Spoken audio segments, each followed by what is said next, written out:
আপনি কি জানেন যে ফলটাকে আমরা অনেক সময় অবহেলা করি সেই কাঁঠালকেই বলা হয় গরিবের মাংস? কেন জানেন? কারণ এতে আছে প্রচুর পুষ্টি, শক্তি, এমনকি মাংসের মতো প্রোটিনের গুণ।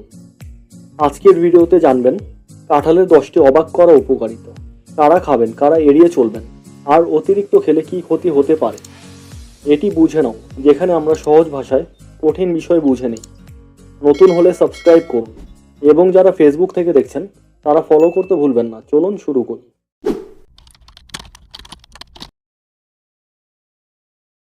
এটি বিশ্বের সবচেয়ে বড় ফলগুলোর একটি। দক্ষিণ এশিয়া, বিশেষ করে বাংলাদেশে এ ব্যাপকভাবে পাওয়া যায়। আমাদের দেশে জাতীয় ফল হলো এই কাঁঠাল। কাঁঠালে আছে vitamin A, C, potassium, fibre, antioxidant.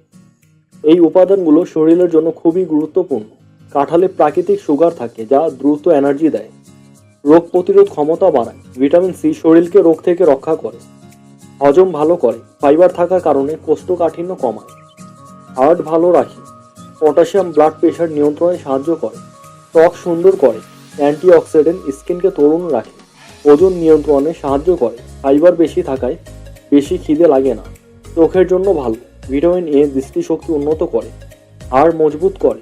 Calcium O magnesium হাড়ের জন্য উপকারী, রক্ত স্বল্পতা কমাতে সাহায্য করে। আয়রন থাকার কারণে নিরামিষ প্রোটিনের ভালো উৎস। অনেকে এটাকে ভেজিন মিট বলে। ডায়াবেটিস রোগীরা বেশি না খাওয়াই ভালো, অতিরিক্ত খেলে গ্যাস বা বদহজম হতে পারে। অ্যালার্জি থাকলে এড়িয়ে চলুন। পাকা কাঁঠাল সরাসরি খাওয়া যায়, কাঁচা কাঁঠাল রান্না করে খাওয়া যায় সবজি বা মাংসের বিকল্পে। বীজ খাওয়া যায় ভাজা বা সেদ্ধ করে। তাহলে বুঝতেই পারছেন, কাঁঠাল শুধু একটা ফল না, এটা একটা সুপার ফুড।